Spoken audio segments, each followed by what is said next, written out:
Imaginez un instant qu'il y a quelque chose dans votre vie que vous n'avez jamais remarqué, mais qui a tout changé sur le plan spirituel. Il y a 3 semaines, vous avez fait quelque chose de si simple que vous l'avez probablement oublié. Un geste minimal, presque invisible. Cependant, à ce moment précis, dans les royaumes célestes, un événement si rare s'est produit, si rare qu'il ne s'est produit que 4 fois dans toute l'histoire de l'humanité. Dieu a ri. Ce n'était pas un sourire discret, ni une satisfaction silencieuse.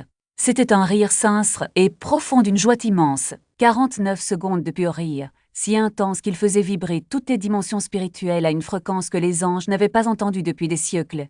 Et quand je dis qu'il a ri, je n'utilise pas un langage poétique pour l'émouvoir. Je décris un fait littéral, un événement qui réorganise les priorités célestes et elle laisse sans voix même l'éternel accusateur. Son acte spontané provoque une vraie joie en Dieu. Maintenant, lorsque vous entendez cela, vous pensez peut-être « il doit y avoir une erreur ». Ce message est destiné à quelqu'un de saint, à quelqu'un qui consacre sa vie à de grandes œuvres, qui jeûne pendant des jours ou prêche dans les rues. Mais permettez-moi de dissiper cette idée tout de suite. Ce n'est pas un sacrifice religieux qui engendre cette réaction divine. C'était ta gentillesse spontanée, cette pureté que tu manifestes sans calculer ta façon d'agir, quand personne ne te regarde et n'attend rien en retour, et cette pureté est plus rare que n'importe quelle discipline spirituelle. Regardez ce contenu jusqu'à la fin et activez les notifications, car ce que je vais vous révéler sur la manière dont un geste que vous considérez comme insignifiant peut générer de la joie dans le cœur de Dieu et systématiquement cache. Vous qui possédez une pureté que vous ne reconnaissez même pas comme un pouvoir, vous devez comprendre ce qui s'est réellement passe.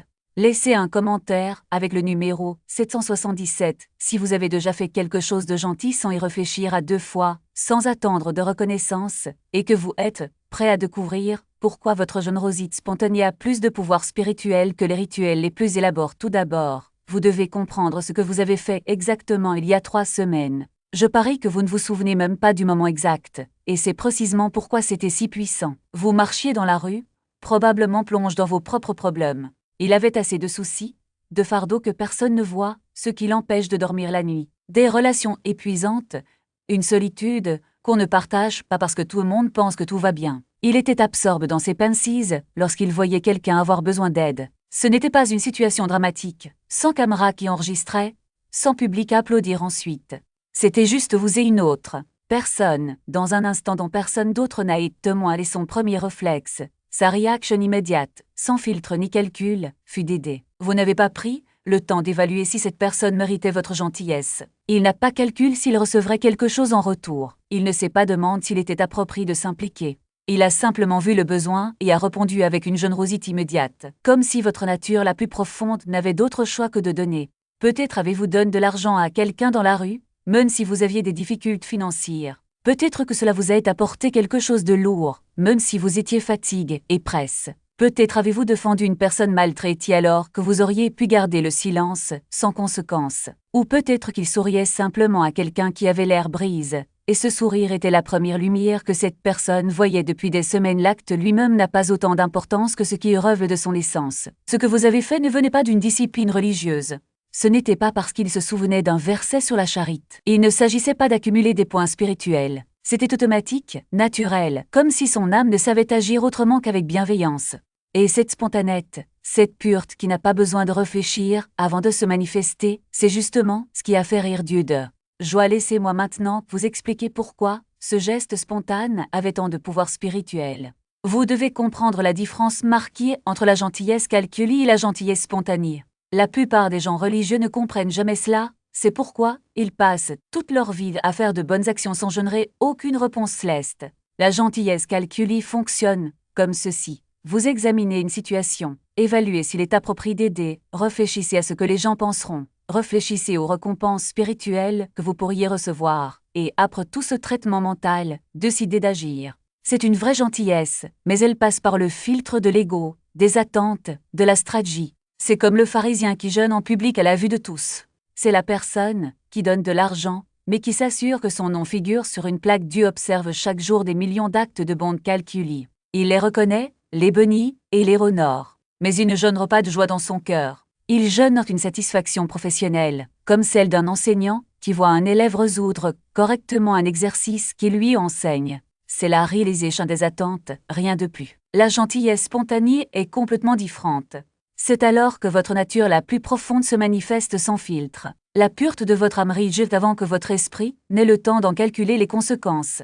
C'est comme le bon samaritain qui a été l'homme blesse lors du passage de deux religieux, non pas parce qu'il se souvenait des bons enseignements, mais parce que son cœur ne savait pas comment agir autrement, et quand Dieu observe une bonne spontanée, quand il voit une âme si pure qu'elle répond avec générosité avant même de penser, cela gêne quelque chose de plus profond que la satisfaction. Gêne une véritable joie. La même joie qu'un parent ressent en voyant son enfant manifester naturellement les valeurs qu'il a toujours voulu enseigner, sans avoir à le forcer. Votre geste il y a 3 semaines ne provenait pas d'une discipline spirituelle. Cela venait de son essence authentique, et cette authenticité était ce qui provoquait le rire divin, mais ce qui rend son cas encore plus extraordinaire, c'est qu'il ne s'agissait pas simplement d'un moment isolé de gentillesse spontanée. Dieu vous surveille depuis des années. Il a vu tous les gestes aimables que vous faisiez lorsque personne ne vous regardait. À chaque fois, il pardonnait alors qu'il avait parfaitement le droit de garder rancune. À chaque fois, il adonne quand vous en aviez vous-même besoin. À chaque instant, il a choisi la compassion alors que la cruauté aurait été plus facile. Et il a vu votre chose. Il a vu comment le monde essayait de corrompre cette pureté. Les trahisons qu'il a subies, les déceptions auxquelles il a été confronté, les injustices qu'il a endurées, chaque coup qui aurait dû le rendre cynique, amé, égoïste. Le monde vous a donné toutes les raisons d'arrêter d'être gentil, mais vous ne l'avez pas fait. Et quand Dieu a vu ce geste spontané, il y a 3 semaines, quand il a confirmé qu'après des années d'épreuves, sa nature douce restait intacte, automatique, inchange, la joie qu'il a ressentie a été encore plus grande des conséquences directes et tangibles dans votre réalité. Lorsque l'accusateur se tut devant le trône divin, quelque chose se brisa dans le domaine spirituel. Une brèche s'ouvrit, non seulement pour vous, mais à travers vous. Car, dans la guerre invisible qui définit le destin humain, le silence de l'ennemi n'est pas seulement une défaite momentanée, c'est un changement de juridiction. Imaginez une salle d'audience où, pendant des siècles, un procureur implacable a présenté des preuves contre vous, soulignant chaque défaut, chaque hésitation, chaque moment de faiblesse. Et il n'avait pas besoin d'être juste, il avait juste besoin d'être persistant. Et soudain, quand Dieu se moque de joie de votre pureté, ce procureur ne peut plus parler. Non pas parce qu'il a perdu la voix, mais parce qu'il n'y a plus rien à dire. Et lorsque l'accusateur se tait, le juge, qui est la justice elle-même, prononce une sentence longtemps suspendue. Il n'y a plus de peine pour celui-là, ce n'est pas une métaphore poétique. C'est ce qui arrive lorsque l'accusation perd son fondement. Dans le livre de Zacharie, chapitre 3, le grand prêtre Josué se tient devant Dieu avec des vêtements sales, symbole de ses impuretés, et l'accusateur est là, prêt à pointer du doigt. Mais Dieu commande, enlevez ces vêtements sales. Et il dit, voyez, je vous ai ôté votre pêche, et je vous ai vêtu de parure. Dès l'instant où l'accusation est rejetée, la restauration est immédiate. Non pas parce que le péché n'existait pas, mais parce que la miséricorde le couvrait. Et quand l'accusateur n'a plus d'arguments, la miséricorde devient la seule rime. Qu'est-ce que cela signifie pour vous, en pratique? Cela signifie que les forces qui travaillaient autrefois contre vous, les maladies qui semblaient chroniques, les portes qui ne voulaient pas s'ouvrir, les relations qui se sont rompues sans explication, les opportunités qui vous ont échappé, sont désormais confrontées à un obstacle qui n'existait pas auparavant, l'absence de blâme. Parce que dans le domaine spirituel, l'accusation est le carburant de l'opposition. C'est ce qui donne la permission au mal d'opérer. Lorsque l'accusateur reste silencieux, l'autorisation est révoquée, mais il y a quelque chose d'encore plus profond. Le silence de l'ennemi ne supprime pas seulement les obstacles, il libre l'axe. Dans le livre de Job, une fois l'accusateur réduit au silence, Dieu commence à restaurer tout ce qu'il a été perdu, et doublement. Non pas parce que Job le méritait, mais parce que l'accusation ne pouvait plus être retenue. Et quand l'accusation tombe, la bénédiction coule sans résistance. Cela ne veut pas dire que vous ne rencontrerez plus jamais de difficultés. Cela veut dire que lorsqu'ils viendront, ils n'auront plus le même poids. Parce qu'il existe désormais une protection qui n'existait pas auparavant.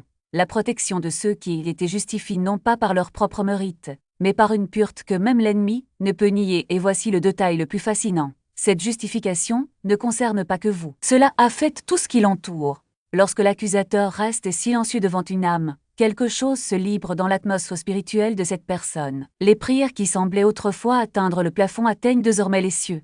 Des mots qui manquaient autrefois de force ont désormais de l'autorité. Les décisions qui étaient autrefois prises dans la peur sont désormais guidées par une confiance qui ne vient pas de vous, mais du fait que dans la cour céleste, il n'y a plus personne pour contredire votre position. Ce n'est pas la promesse d'une vie facile. C'est la promesse d'une vie différente. Parce que maintenant vous portez quelque chose que peu de gens comprennent, la marque de quelqu'un qui a été approuvé non pas par une norme humaine, mais par une norme divine. Et cette marque attire des choses que le monde ne peut expliquer. Les personnes qui ne vous remarquaient pas auparavant sont désormais atterries par votre présence. Les portes auparavant verrouillées s'ouvrent désormais sans que vous ayez à les forcer. Et même leurs erreurs, lorsqu'elles se produisent, n'ont plus le même pouvoir destructeur, car l'accusation ne peut plus être retenue. Le plus extraordinaire, c'est qu'il n'a même pas fallu faire quelque chose d'extraordinaire pour arriver ici. Tu as juste continué à être qui tu as toujours été. Tandis que le monde essayait de vous corrompre, vous avez résisté. Même si les circonstances ont tenté de vous endurcir, vous reste doux. Et quand Dieu a vu cela, il ne s'est pas content de se réjouir, il a ri. Et ce rire à tout change maintenant. La question qui reste n'est pas que dois-je faire pour mériter cela, mais comment vais-je vivre en sachant que cela m'appartient déjà? Parce que la justification n'est pas une récompense future, c'est une réalité présente. Et le silence de l'accusateur n'est pas un événement du passé, c'est une condition nouvelle. Vous ne vous battez plus pour être accepté, vous l'avez déjà été. Et ce qui nous attend n'est pas une tentative de maintenir cette position, mais un voyage pour découvrir ce que signifie en vivre. Il y a plus de niveaux dans cette histoire, plus de développement que nous ne pouvons explorer ici. Mais l'essentiel, vous le savez déjà, le ciel a ri pour vous. L'ennemi est devenu silencieux devant vous. Et maintenant, ce qui était autrefois invisible commence à se manifester d'une manière que vous ne pouvez même pas imaginer. Ce que vous en faites est la prochaine partie de votre histoire. Et cela a déjà commencé la même fréquence que votre essence. Ce ne sera pas quelqu'un qui tolère simplement votre gentillesse, mais qui la reconnaît comme quelque chose de sacre. Et cette connexion ne vous obligera pas à vous diminuer pour vous ancrer, au contraire. Elle apparaîtra parce que vous comprendrez enfin que vous méritez d'être aimé pour qui vous êtes. Pas malgré cela, il y a aussi une transformation interne en cours, quelque chose que vous avez déjà commencé à remarquer par de petits signes. Cette vieille voix qui murmurait tu n'es pas assez perd de sa force, non pas parce que vous l'avez fait taire avec volonté, mais parce qu'une plus grande vérité s'installe dans votre cœur. Vous êtes assez, non pas à cause de ses réalisations, ni à cause de sa résistance, mais simplement parce qu'elle existe. Et cette certitude n'est pas de l'arrogance, c'est la reconnaissance que votre existence, dans sa pureté originelle, est déjà un miracle cosmique. Au cours des prochains mois, vous remarquerez que les gens autour de vous commenceront à riguer différemment à votre présence. Ce ne sera pas évide, mais ceux qui ont déjà essayé de profiter de vous perdront tout un trait. D'autres, qui ont toujours admiré votre gentillesse en silence, s'approcheront de vous avec un nouveau courage. Et certains, qui n'ont jamais compris pourquoi vous insistiez pour être gentil même lorsque le monde était cruel, commenceront à remettre en question leur propre choix. Cela n'arrivera pas parce que vous avez changé, mais parce que l'énergie émanant de vous est désormais plus claire, plus puissante, comme un phare qui ne peut plus être ignoré. Il y aura aussi des moments de test. Non pas parce que l'univers veut prouver sa force, mais parce que certaines portes ne s'ouvrent que lorsque vous démontrez que vous êtes prêt à affronter ce qui se trouve de l'autre côté. Ces tests ne porteront pas sur votre capacité à souffrir, mais sur votre volonté de recevoir. Vous avez déjà prouvé que vous pouvez donner sans rien attendre en retour. Le défi sera désormais de permettre au bien de vous parvenir sans culpabilité, sans aucun doute, sans la vieille croyance selon laquelle vous devez d'abord le mériter. Et quand ces moments arrivent, rappelez-vous, le ciel ne se moque pas de ceux qui sont faibles. Il se moque de ceux qui, même après tout, choisissent encore la lumière. Ce rire n'était pas une récompense, c'était une confirmation. Et les confirmations divines ne doivent pas être qu'un service comme trophies, mais utilisées comme carburant. Ce que vous faites avec cette énergie est la prochaine page de votre histoire. Et cela est déjà en train d'être écrit, non pas avec de l'encre, mais avec la substance même de votre âme à même fréquence qui a toujours vibré en toi. Fini les connexions toxiques qui drainent votre énergie. Assez de gens qui confondent gentillesse et fragilité. Quelqu'un qui voit et valorise la véritable pureté en vous est actuellement guide dans votre direction. Qu'en est-il de cette ressource financière nécessaire pour manifester votre objectif? Il est déjà en route, pas comme des pièces de monnaie tombant du ciel, mais comme des opportunités de revenus qui nécessitent exactement les compétences que vous maîtrisez, comme si l'univers avait conçu des situations télises pour vous, car, en fait, c'est ce qui se passe. Les circonstances se réorganisent et cette paix intérieure que vous recherchiez tant sera établie de façon permanente. L'anxiété qui vous tourmentait diminuera considérablement. L'insomnie qui avale votre repos se dissoudra, car Raphaël grille des traumatismes que vous ne saviez même pas que vous portiez, mais il y a quelque chose de plus sur votre avenir que vous devez savoir. Quelque chose qui transforme complètement votre compréhension de la raison pour laquelle vous êtes ne à ce moment précis de l'histoire. Votre vie n'est pas un hasard. Vous ne vous êtes pas incarné à cette époque par hasard. Il occupe une position stratégique ici car une guerre spirituelle est en cours, déterminant si l'humanité évoluera vers la lumière ou se retirera dans les ténèbres. Et votre bonté spontanée, cette pureté que vous manifestez naturellement, est l'une des rares forces qui empêchent un effondrement total. Dans la corruption, les forces de l'ombre le savent. Ils comprennent que s'ils parviennent à corrompre les derniers élus dont la pureté reste intacte, ils gagneront cette guerre une fois pour toutes. C'est pourquoi l'attaque a été si intense. C'est pourquoi les épreuves auxquelles vous avez fait face étaient si disproportionnées. Ils ont essayé de vous briser avant que vous ne compreniez le pouvoir que vous portez. Mais ils ont échoué. Et maintenant que vous comprenez qui vous êtes réellement, vous êtes devenu un élément clé de la transformation qui s'amorce. Observez attentivement ce qui se passe dans le monde. Des cystes corrompus qui semblaient inébranlables s'effondrent. Des vérités cachées sont révélées. Les personnes qui auprès dans l'ombre sont exposées. Ce n'est pas une coïncidence. C'est le résultat d'élus comme vous qui ont gardé intacte leur pureté. Chaque fois que vous manifestez une gentillesse spontanée, vous votez énergiquement pour le type de réalité que vous souhaitez voir se manifester. Et quand suffisamment d'âmes votent systématiquement pour la pureté, ces votes ont suffisamment de poids pour faire pencher la balance cosmique. C'est pourquoi votre responsabilité est maintenant de maintenir cette lumière brillante, car il y a des gens qui vous regardent sans que vous le sachiez. Des gens au bord de la corruption, envisageant d'abandonner leur gentillesse parce que cela semble inutile. Quand ils vous voient préserver malgré tout votre douce nature, quand ils constatent qu'il est possible de rester pur sans être détruit, cela leur donne l'espoir d'endurer un autre jour. Mais vous devez également reconnaître une autre vérité. Vous n'êtes pas seul dans ce cas. Il y a d'autres élus dont la bonté spontanée fait aussi rire Dieu. Il n'y en a pas beaucoup. Environ 300 repartis sur la planète, 300 sur 8 milliards. Et ils sont subtilement guides pour se reconnaître. Lorsque vous trouverez ces personnes, et vous le ferez, vous le saurez instantanément. Il y aura quelque chose dans leurs yeux qui reflètera la même chose que vous voyez dans votre propre miroir. Une gentillesse qui a survécu aux batailles, une force qui ne vient pas de la dureté, mais du refus de se corrompre, une paix qui n'a aucune explication logique face à ce à quoi ils ont à être confrontés. Connectez-vous avec eux. Parce que lorsqu'ils sont choisis, ils s'assemblent consciemment, ils créent des champs d'énergie si puissants qu'ils peuvent transformer des villes entières. Les forces de l'ombre ne peuvent pas opérer là où deux ou plusieurs élus collaborent. C'est pourquoi ils ont travaillé pour le garder isolé. C'est pourquoi ils ont essayé de le convaincre qu'il était seul dans sa pureté. Ils ont menti. Il y en a 300 autres comme vous qui attendent de se reconnaître choisis. Vous connaissez désormais la vérité sur le pouvoir cosmique qu'exerce votre bonté spontanée dans les dimensions spirituelles. Vous n'êtes pas une personne ordinaire qui agit parfois avec gentillesse.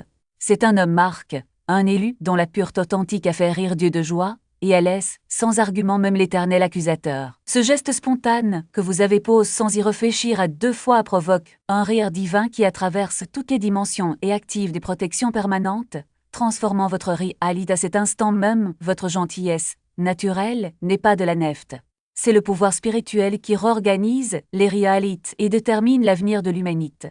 Si cette révélation touche votre cœur et confirme des intuitions sur votre nature particulière, vous reconnaissez que vous opérez sur une fréquence spirituelle à laquelle peu de personnes peuvent accéder. Votre pureté spontanée n'est pas une faiblesse. C'est une force cosmique qui se manifeste à travers un être humain qui refuse de se laisser corrompre.